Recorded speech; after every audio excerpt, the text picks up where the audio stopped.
O termo cowboy tem origem em palavras que se referem à idade e ao trabalho com gado. Ele evoluiu de vaqueiro, um termo espanhol para alguém que gerencia gado a cavalo, que por sua vez veio de vaca, que significa vaca em espanhol. O termo cowboy foi visto pela primeira vez impresso em 1725 por Jonathan Swift. Ganhar tração nas Ilhas Britânicas entre 1820 e 1850 para descrever meninos jovens cuidando de vacas. Inicialmente, pastor de vacas era o termo comum para um vaqueiro, semelhante a um pastor para ovelhas, e geralmente se referia a meninos jovens trabalhando a pé. Este termo tem sido usado desde antes do ano 1000 d.C.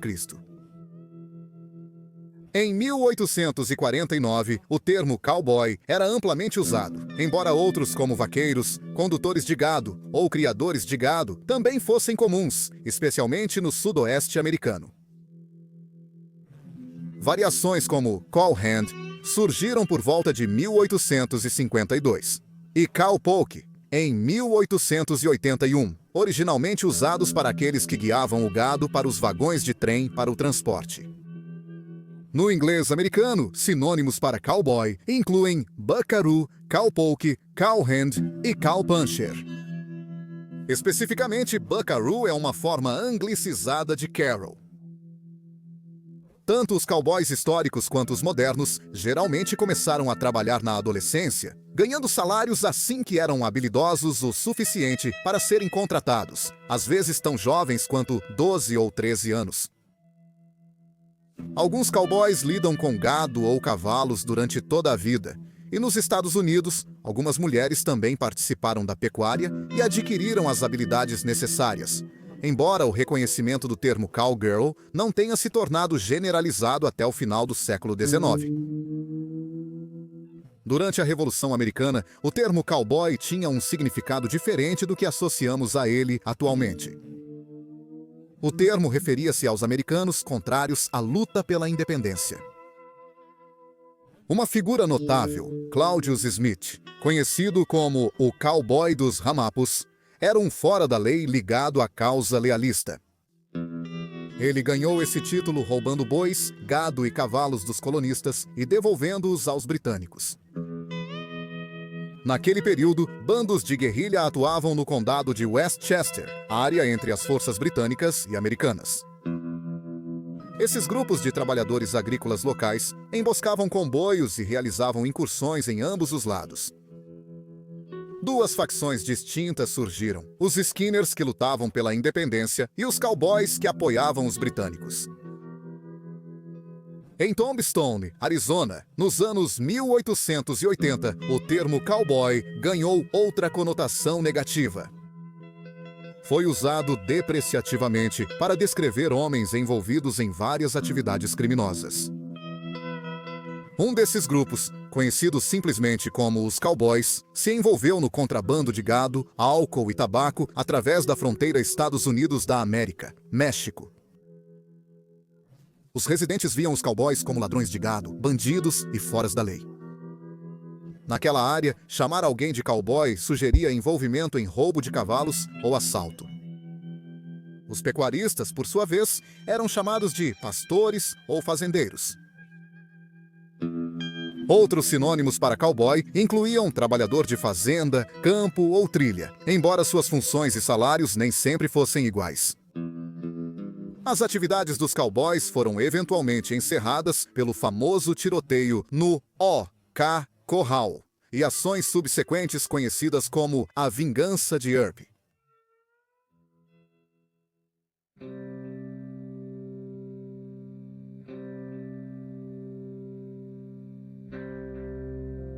As raízes da tradição cowboy remontam à Espanha, originando-se do sistema de hacienda da época medieval. Este estilo de pecuária se difundiu pela Península Ibérica e depois foi levado às Américas. Ambas as regiões compartilhavam um clima seco, semelhante com grama limitada, exigindo vastas extensões de terra para sustentar grandes rebanhos de gado. A necessidade de percorrer longas distâncias levou ao desenvolvimento do vaqueiro montado a cavalo. No século XVI, conquistadores e colonizadores espanhóis trouxeram seus costumes de criação de gado, junto com cavalos e gado domesticado para as Américas. Isso começou com a chegada no atual México e Flórida. Essas tradições da Espanha sofreram mudanças devido às diferentes condições geográficas, ambientais e culturais do Novo Mundo, que mais tarde se tornaram México e o sudoeste dos Estados Unidos. Da mesma forma, a terra e as pessoas das Américas sofreram transformações significativas devido à influência espanhola. A introdução de cavalos foi particularmente impactante, pois os cavalos estavam ausentes das Américas desde o fim da Era do Gelo pré-histórica.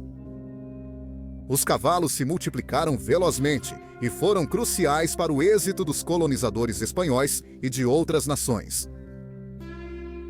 Embora frequentemente associado à cultura americana, o cowboy tradicional originou-se da tradição espanhola, que evoluiu ainda mais para o vaqueiro do norte do México e o charro de regiões como Jalisco e Michoacán.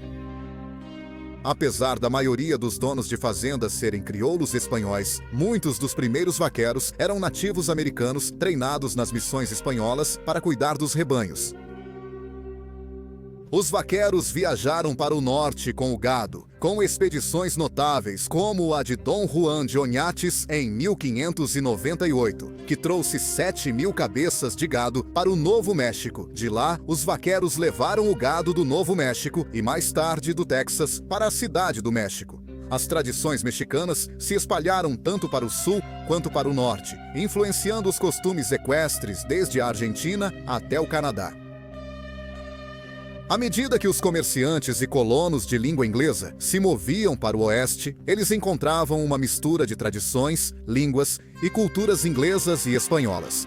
Após a Guerra Mexicano-Americana, em 1848, os comerciantes de Nova Inglaterra que navegavam para a Califórnia trocavam mercadorias manufaturadas por couros e sebo de extensas fazendas de gado de propriedade de hacendados e gerenciadas por vaqueiros. Os comerciantes americanos da futura trilha de Santa Fé também influenciaram a vida dos vaqueiros.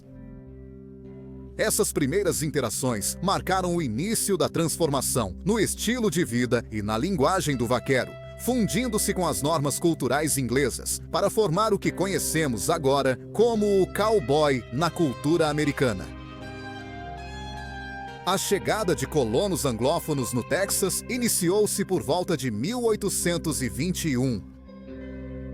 Rip Ford notou a presença de numerosos rebanhos de mustangues selvagens e gado deixados para trás pelos mexicanos, ordenados a evacuar pelo general Valentim Canalizo. Os cavalos e gado abandonados viraram alvos de invasões pelos texanos. A Califórnia teve uma migração significativa de colonos após a Guerra Mexicano-Americana. Ambas as regiões contribuíram para o desenvolvimento do cowboy americano, especialmente com o surgimento das ferrovias e o aumento da demanda por carne após a Guerra Civil. A demanda resultou no transporte de gado das fazendas para embarque ferroviário, frequentemente por longas distâncias. Os cowboys negros tiveram um papel significativo no oeste americano, representando até 25% dos trabalhadores na indústria de gado de corte de 1860 a 1880. Muitos desses cowboys eram ex-escravos ou seus descendentes, com habilidades no manejo de gado adquiridas durante e após a Guerra Civil. Por volta de 1880, a expansão da pecuária exigia mais pastagens, fazendo com que os fazendeiros se mudassem para o noroeste, onde havia vastas áreas desabitadas. O gado do Texas era conduzido para o norte, oeste das Montanhas Rochosas e Dakotas. Os cowboys ajustaram seus equipamentos para se adequar às condições mais frias, e esse movimento para o oeste levou à fusão de tradições regionais da Califórnia ao Texas, com os cowboys incorporando os elementos mais práticos de cada um. Os corredores de Mustang, também conhecidos como mestanheiros, eram cowboys e naqueros, encarregados de capturar, domesticar e conduzir mustangues para o mercado no México, e mais tarde em territórios americanos, como o norte do México, Texas, Novo México e Califórnia. Eles reuniram mustangs selvagens nas grandes planícies, no Vale de San Joaquim, na Califórnia, e eventualmente na Grande Bacia do século XVIII, ao início do século XX. Um número considerável de gado vagava solto na vasta extensão, muitas vezes sem muita supervisão humana, na maior parte do ano. Os fazendeiros costumavam formar grupos e deixar seu gado pastar em terras compartilhadas. Para monitorar cada animal, eles os marcavam com símbolos exclusivos usando ferro quente, normalmente quando o gado ainda era bezerro. Para identificar e gerenciar o gado, os fazendeiros realizavam rodeios, geralmente na primavera. Isso exigia habilidades especializadas dos cowboys e seus cavalos. Aqueles responsáveis por separar o gado precisavam de habilidades excepcionais e montavam cavalos de corte especialmente treinados que podiam responder rapidamente aos movimentos do gado, parando e virando rapidamente. Uma vez que o gado era separado, os cowboys laçavam os bezerros jovens para marcá-los e, na maioria dos casos, castravam os bezerros machos. Ocasionalmente, o gado mais velho também precisava ser contido para marcação ou outros tratamentos. Um número considerável de cavalos era essencial para o rodeio, com cada cowboy precisando de 3 a 4 cavalos frescos em apenas um dia de trabalho. Os próprios cavalos também eram arredondados. Era comum que potros jovens nascessem de éguas domesticadas, mas fossem deixados para crescer selvagens no campo aberto.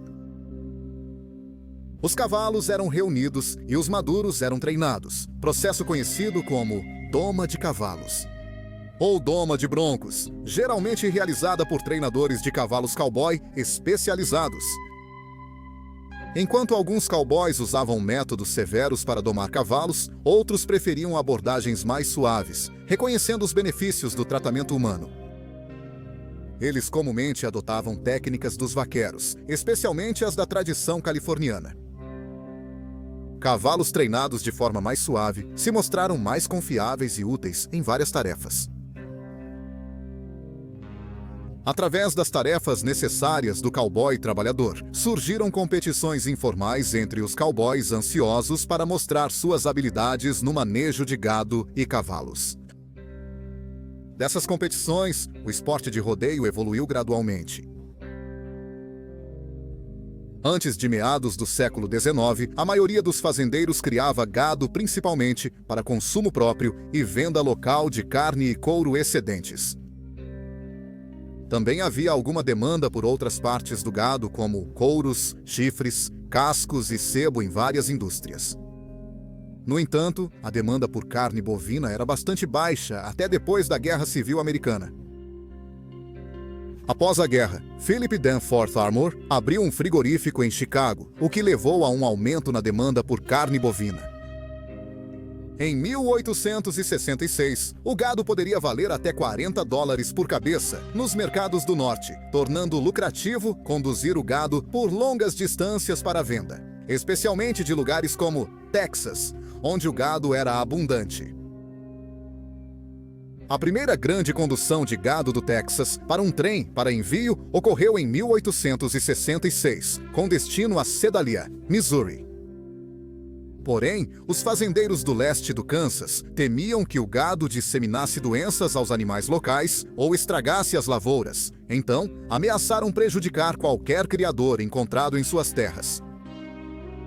Isso levou à falha na condução para alcançar o trem, resultando em preços baixos do gado.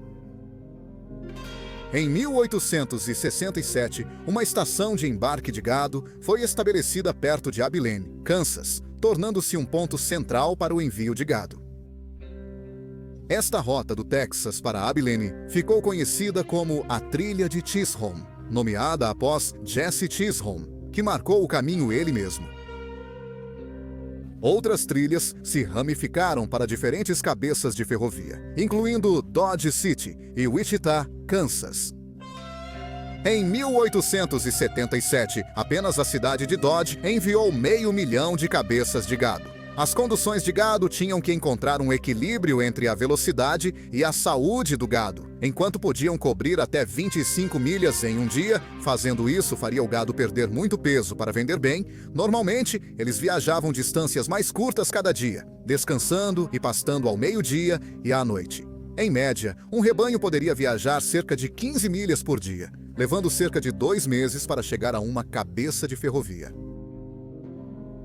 Uma condução de gado típica consistia em cerca de 3.000 cabeças de gado. E exigia pelo menos 10 vaqueiros, cada um com 3 cavalos.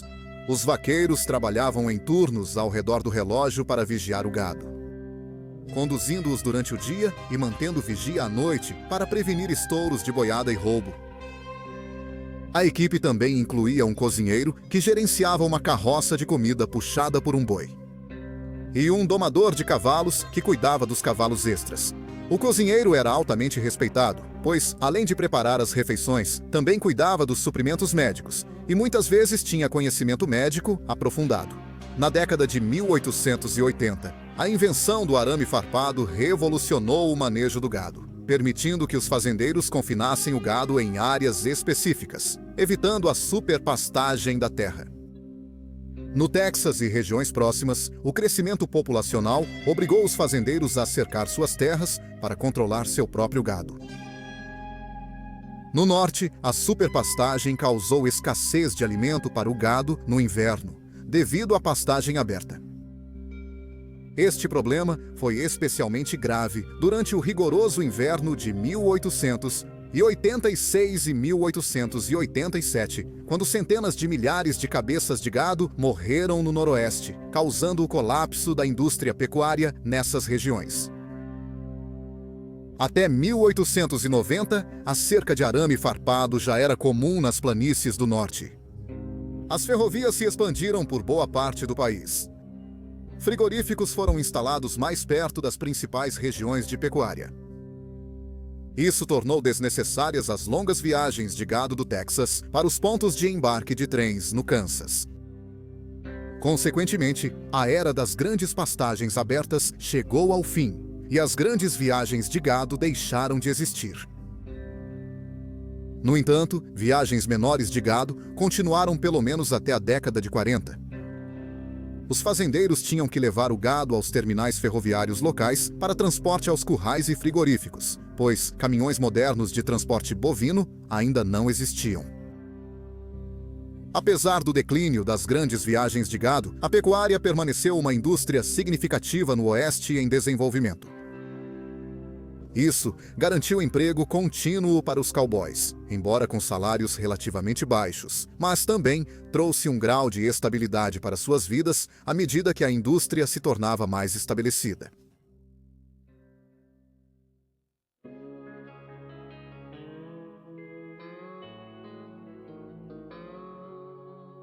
Os cowboys americanos tinham origens variadas. No final dos anos de 1860, após a Guerra Civil, e durante o crescimento da indústria de gado, muitos ex-soldados tanto da União quanto da Confederação foram para o Oeste em busca de trabalho.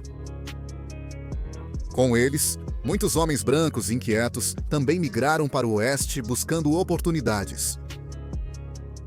Os libertos afro-americanos também foram atraídos para a vida de cowboy, pois havia menos discriminação racial no Oeste comparado a outras regiões do país durante a Reconstrução.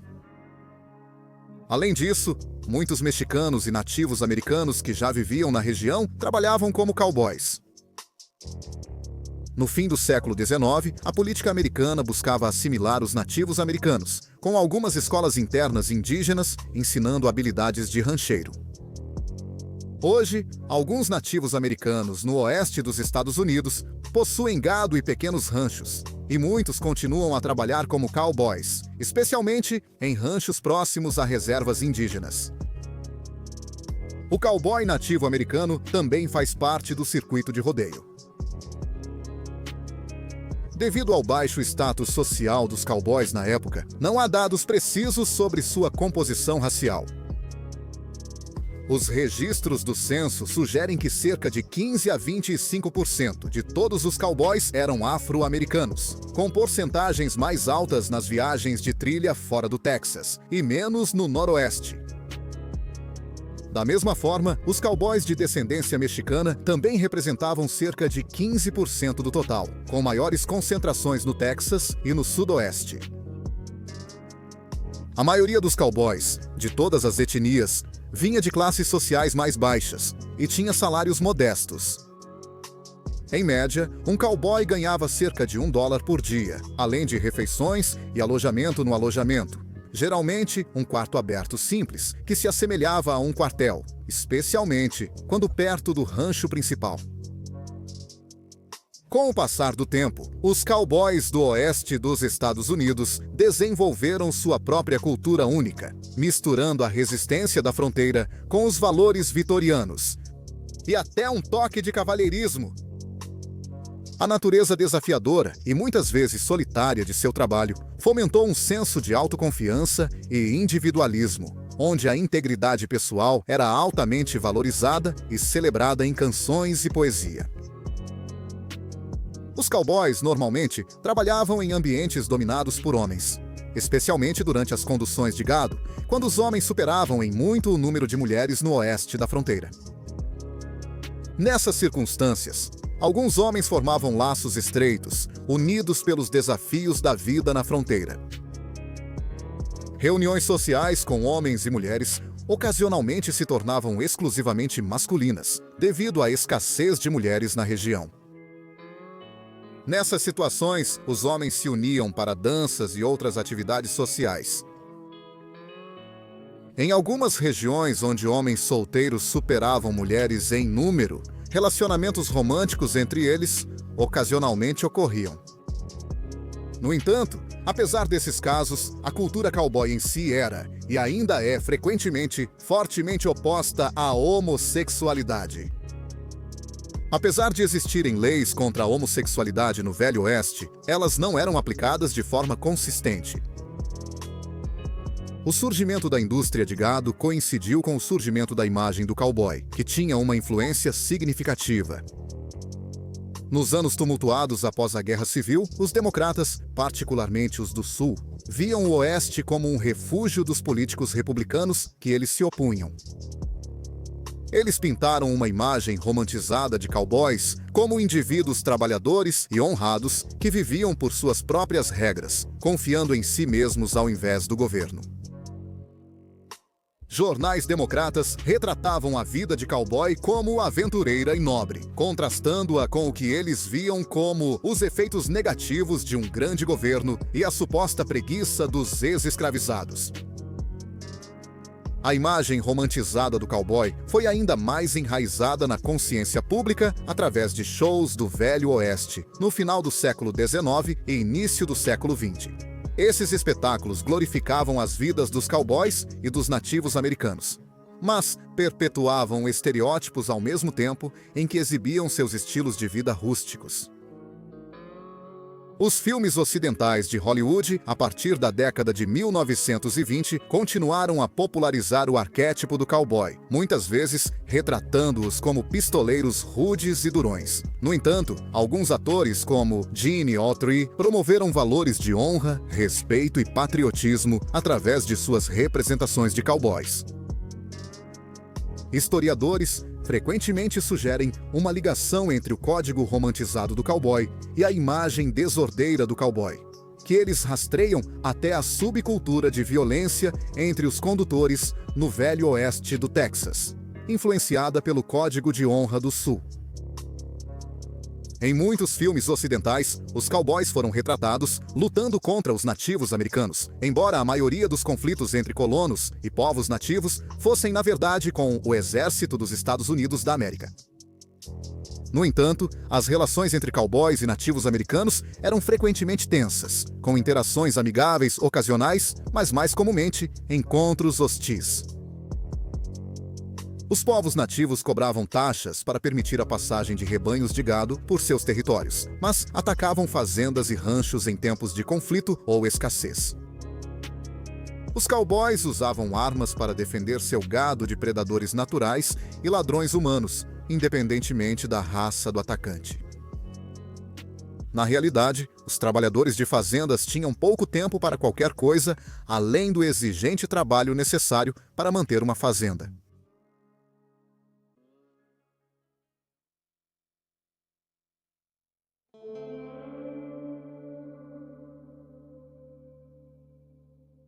A geografia diversa, o clima e os antecedentes culturais em todos os Estados Unidos resultaram em variações nos métodos de manejo de gado e equipamentos usados entre os cowboys.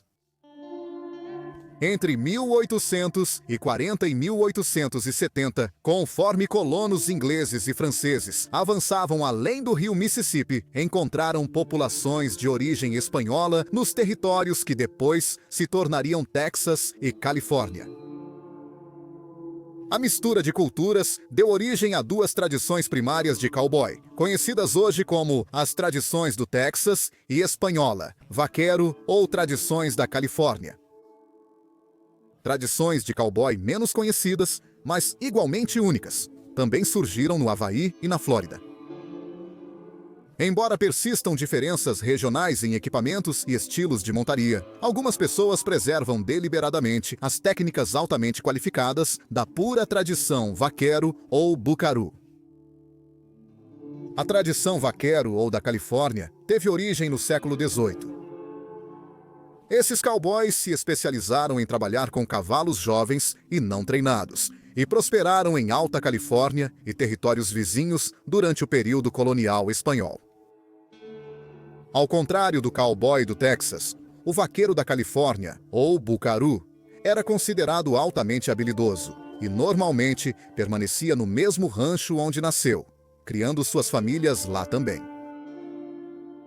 A paisagem da Califórnia possibilitava pastagem mais intensiva e marketing de gado localizado, formando uma cultura única de manejo de cavalos e gado com forte influência espanhola, diferente do Texas.